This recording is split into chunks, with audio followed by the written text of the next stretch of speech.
Bapak-bapak, ibu-ibu, saudara-saudari yang kami hormati, kiranya sukacita damai sejahtera yang dari Allah dilimpahkan bagi Anda semuanya. Dalam seri khotbah tentang kenaikan Tuhan Yesus ke sorga, maka pada saat ini saya akan menyampaikan khotbah tentang Nabi Elia, yaitu kenaikan Elia seorang pendoa. Jadi mungkin dalam rangkuman pendeknya adalah bahwa dia diangkat ke sorga itu karena dia adalah seorang yang rajin berdoa. Coba kita perhatikan apakah memang demikian, saudara-saudara. Kita membaca dalam kitab 2 Raja-Raja pasal yang kedua, ayatnya yang ke-11. Sedang mereka berjalan terus sambil berkata-kata, tiba-tiba datanglah kereta berapi dengan kuda berapi memisahkan keduanya. Lalu naiklah Elia ke sorga dalam angin badai. Puji Tuhan, dari pembacaan pendek ini, saudara-saudara, maka kalau kita melihat ayat-ayat sebelumnya, pada waktu itu disebutkan bahwa Allah memberitahu kepada Elia, hambanya yang rajin berdoa itu, bahwa tidak lama lagi dia akan diangkat ke sorga. Maka ketika dia beranjak dari tempat tinggalnya, abdinya yang bernama Elisa, dia mengikutinya. Elia berkata, ini sudah sampai di Betel, sudah sampai di Gilgal, sudah kamu di sini saja, aku mau melanjutkan perjalanan. Tetapi abdinya yang bernama Elisa tidak mau, tidak Tuan, saya mau mengikuti terus. Akhirnya meninggalkan Gilgal sampai di Betel. Dan kemudian sang nabi berkata, ini sudah sampai di Betel, sudah kamu di sini saja, saya mau melanjutkan perjalanan. Tetapi abdinya berkata, tidak Tuan, saya mau mengikuti terus. Akhirnya sampailah di kota Yeriko. Sesampainya di sana kembali Nabi Elia berkata, sudah kamu tinggal di sini, aku mau melanjutkan perjalanan. Tetapi sang abdi berkata, tidak Tuan, saya mau mengikuti dulu kepada Tuan. Akhirnya sampailah mereka di pinggir sungai Yordan. Nabi Elia melepas jubahnya, dipukulkannya ke air sungai Yordan, sehingga sungai itu menjadi terbelah. Mereka kemudian menuju ke seberang sungai. Mereka tetap bercakap-cakap satu dengan yang lain, antara guru dengan murid, antara murid dengan gurunya, antara tuan dengan hamba, dan antara hamba dengan tuannya. Dan Nabi Elia bertanya, sebenarnya apa yang kamu kehendaki? Kok mengikuti aku terus? Maka Elisa sang abdi itu berkata, Tuhan, aku minta 2 bagian daripada roh Tuanku. Dan dijawab, permintaanmu itu sukar. Tetapi apabila engkau bisa melihat aku terus sampai aku diangkat, maka itu akan terjadi. Maka mereka berjalan terus sambil bercakap-cakap, dan pada suatu saat turunlah dari langit setitik api. Lama-lama api itu semakin terang, semakin besar, semakin rendah, dan ternyata api itu adalah sebuah kereta yang berapi.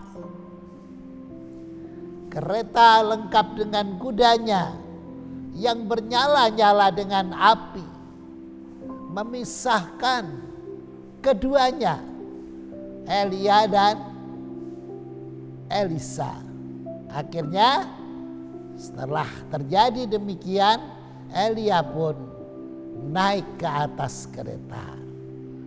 Elisa berteriak-teriak, "Bapakku, bapakku." Dan Elia dia melepaskan jubahnya dan melemparkannya ke bawah. Dan jubah itu dipungut oleh Elisa. Jadi saudara-saudara, peristiwa ini demikian mulianya. Bagaimana seorang dia diangkat ke sorga. Bahkan diangkatnya tampaknya prestisius sekali, saudara-saudara. Karena dijemput, saudara-saudara. Dijemput dengan kereta yang berapi. Betapa mulianya keadaan itu, saudara-saudara. Dan itu adalah sesuatu yang sungguh-sungguh terjadi, saudara-saudara. Sebagai suatu contoh, saudara-saudara, saya pernah melayani seorang yang mau meninggal dunia. Kemudian dia berkata, "Lihat, itu kereta sudah datang." "Kereta mana sih, Bu?" "Itu kereta sudah datang. Aku dijemput." Saudara-saudara, dan tidak lama kemudian dia meninggal dunia. Saudara-saudara yang kekasih, jadi peristiwa Elia naik ke sorga dalam kereta berapi, dalam angin badai. Ini adalah sungguh-sungguh terjadi, saudara-saudara. Dan sekarang yang menjadi pertanyaan kita adalah, mengapa hal itu bisa terjadi pada Nabi Elia ini? Itu adalah rahasia Allah. Saya tidak berani menghakimi. Saya tidak bisa memastikan. Karena ini adalah anugerah Allah yang luar biasa. Tetapi setidak-tidaknya kita bisa belajar dari apa yang tertulis di Alkitab tentang Nabi Elia ini. Saudara-saudara, coba kita membaca di dalam kitab 1 Raja-Raja pasal yang ke-18 ayat yang ke-41. Kemudian berkatalah Elia kepada Ahab, "Pergilah, makanlah dan minumlah, sebab bunyi derau hujan sudah kedengaran." Lalu Ahab pergi untuk makan dan minum, tetapi Elia naik ke puncak gunung Karmel. Lalu ia membungkuk ke tanah dengan mukanya di antara kedua lututnya. Setelah itu ia berkata kepada bujangnya, "Naiklah ke atas, lihatlah ke arah laut." Bujang itu naik ke atas, ia melihat dan berkata, "Tidak ada apa-apa." Kata Elia, "Pergilah sekali lagi." Demikianlah sampai 7 kali. Pada ke-7 kalinya Berkatalah bujang itu, wah, awan kecil sebesar telapak tangan timbul dari laut. Lalu kata Elia, pergilah, katakan kepada Ahab, pasang keretamu dan turunlah, jangan sampai engkau terhalang oleh hujan. Maka dalam sekejap mata langit menjadi kelam oleh awan badai. Lalu turunlah hujan yang lebat. Ahab naik ke atas kereta lalu pergi ke Yisrael. Tetapi kuasa Tuhan berlaku atas Elia. Ia mengikat pinggangnya dan berlari mendahului Ahab sampai ke jalan yang menuju Yisrael. Saudara-saudara, puji Tuhan, jadi kita membaca tadi memperoleh keterangan bahwa Elia adalah seorang pendoa yang gigih sekali. Seorang pendoa yang gigih sekali. Maka ucapan kata-katanya itu sangat bertuah, saudara-saudara. Di dalam pasal 17 ayat yang pertama, demi Tuhan yang hidup Allah Israel yang kulayani, sesungguhnya tidak akan ada embun atau hujan pada tahun-tahun ini kecuali kalau kukatakan. Seorang yang rajin berdoa, saudara-saudara, ucapannya itu menjadi kenyataan.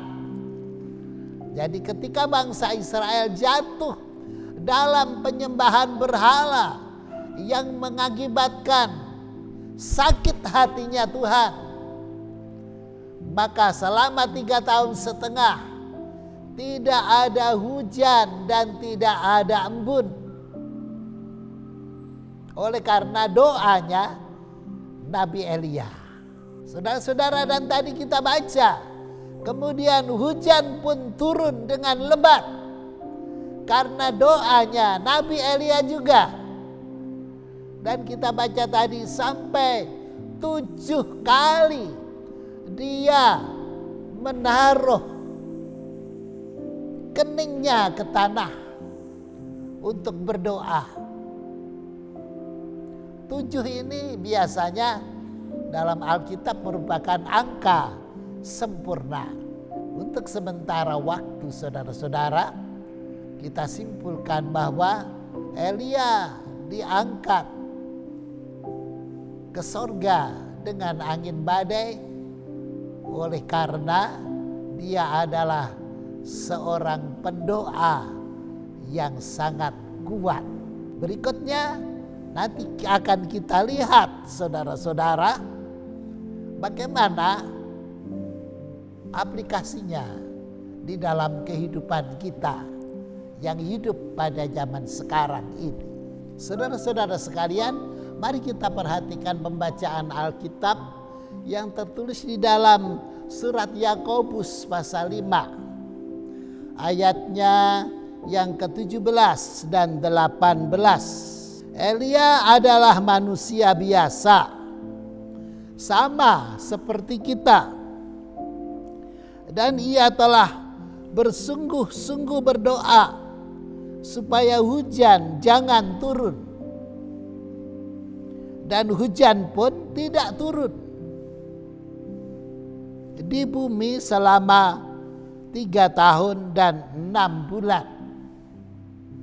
Lalu ia berdoa pula, dan langit menurunkan hujan, dan bumi pun mengeluarkan buahnya. Saudara-saudara, jadi doa itu sangat besar kuasanya. Dalam ayat-ayat sebelumnya dikatakan bahwa doa orang benar bila dengan tekun didoakan sangat besar kuasanya. Jadi ini adalah dorongan yang diberikan oleh Yakobus, saudara Tuhan Yesus, yang menulis surat Yakobus ini, agar supaya jemaat Allah berdoa. Dan dikatakan bahwa doa orang benar bila dengan yakin didoakan sangat besar kuasanya. Sebagai contoh adalah Nabi Elia tadi, saudara-saudara. Dia berdoa supaya hujan tidak turun, maka hujan pun juga tidak turun. Dia berdoa supaya hujan pun turun, maka hujan pun juga turun. Pada suatu ketika, saudara-saudara, ketika bangsa Israel disesatkan oleh nabi-nabi palsu dengan penyembahan berhalanya, maka Nabi Elia menantang kepada mereka, Allah siapakah yang hidup, Allah kalian ataukah Allah Israel? Maka ditaruhnya seekor lembu yang disembelih dan dikorbankan kepada Allah atau kepada dewa. Nabi Elia memberi kesempatan kepada nabi-nabi Baal yang menyembah dewa Baal. Silahkan memanggil Baalmu, dewamu, Allahmu yang mati itu, supaya dia mengirimkan api untuk membakar korban ini. Maka mulailah mereka berteriak-teriak, berdoa memohon kepada dewa Baal agar mengirimkan api. Tetapi dari jam 10 sampai hampir jam 3 petang tidak ada jawaban.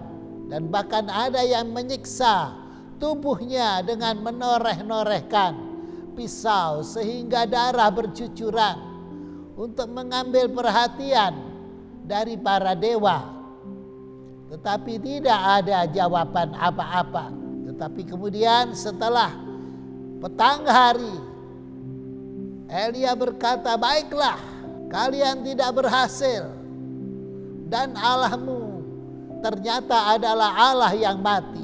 Sekarang perhatikanlah, Allahku, Allah Israel, Dia adalah Allah yang hidup. Maka berdoalah Elia, ya Allah, nyatakanlah kuasa-Mu supaya bangsa ini melihat bahwa Engkau adalah Allah yang hidup. Kirimkanlah api-Mu untuk membakar korban ini. Dan dalam sekejap mata turunlah api dari langit, membakar habis korban bakaran yang disediakan itu. Padahal sebelumnya telah diguyur dengan air berdrum-drum jumlahnya. Saudara-saudara, begitulah doa Elia. Dia ada yang mengatakan dia jago doa katanya. Saudara-saudara, dalam kesempatan yang lain menjelang akhir daripada masa pengabdiannya, dia datang kepada Raja Israel dengan mengatakan, hai Ahazia, engkau tidak lama lagi pasti akan mati, sebab engkau tidak memohonkan doa kepada Allahmu, tetapi kepada dewa-dewa. Apakah memang di antara kita ini tidak ada Allah yang hidup? Kemudian pesan itu disampaikan pada raja dan raja marah. Dia mengirimkan sepasukan tentara untuk menangkap Nabi Elia. Maka setibanya 50 orang sepasukan tentara yang terdiri dari 50 orang dengan komandannya itu tiba di rumah Elia yang letaknya di atas bukit. Berserulah kepala pasukan, "Hai abdi Allah, turunlah. Kamu mau saya ikat dan saya perhadapkan kepada raja." Maka Nabi Elia berkata, "Kalau memang aku abdi Allah, biarlah api Allah turun dari langit dan membakar kalian." Seketika itu juga api turun dari langit dan membakar habis pasukan tersebut. Untuk kedua kalinya Raja Ahazia mengirimkan lagi sepasukan untuk tujuan yang sama. Dan terjadi hal yang serupa juga. Api turun dari langit oleh karena doa Elia dan membakar habis mereka. Dan raja masih belum puas. Dia mengirimkan yang ketiga kalinya. Tetapi yang ketiga ini berbeda, saudara-saudara. Kepala pasukan ini rendah hati. Dia berkata, "Hai hamba Allah, kasihanilah kami." Begitu kira-kira, saudara-saudara. Dan akhirnya Nabi Elia dengan rela hati datang menghadap kepada raja. Saudara-saudara sekalian, jadi kita belajar dari kehidupan Nabi Elia. Mengapa dia memperoleh penghargaan yang begitu tinggi dari Allah sehingga dia diangkat ke sorga dengan kereta berapi? Maka untuk sementara jawaban yang kita peroleh dari pembacaan Alkitab ini tadi adalah bahwa itu disebabkan karena Nabi Elia dia merupakan pribadi yang tahan berdoa, yang tahan sembahyang, yang kuat sembahyangnya. Dengan dasar doa yang kuat, doa yang sering, doa yang konsisten, doa yang terus menerus, maka dia diperkenan oleh Allah, saudara-saudara. Dan marilah saudara-saudara, dari sini kita belajar untuk menjadi pribadi-pribadi yang mencintai doa, untuk menjadi pribadi-pribadi yang mencintai sembahyang. Ayo berdoa siang dan malam, menyembah Allah pagi dan petang, paling tidak 4 kali dalam satu hari. Saudara-saudara, kalau kita bisa melakukannya, saudara-saudara, itu tentu sudah baik sekali. Puji nama Tuhan. Saudara-saudara, doa adalah kekuatan kita. Tanpa doa kita tidak punya kekuatan apa-apa. Saudara-saudara, biarlah roh doa, roh sembahyang dianugerahkan kepada kita supaya kita menjadi pribadi-pribadi yang menyenangkan hati Allah. Dan juga dianugerahi dengan ketenteraman hati. Dalam keadaan apapun kita tidak takut dan tidak khawatir, tidak kecewa dan tidak kecil hati. Selalu keluar pengucapan syukur dari bibir kita dan selalu terpancar kerendahan hati dari sikap hidup kita dalam tingkah laku sehari-hari. Puji Tuhan, saudara-saudara yang dikasihi oleh Allah. Kiranya Tuhan memberkati Anda semuanya bersama dengan saya juga. Puji Tuhan. Salam pengabdian.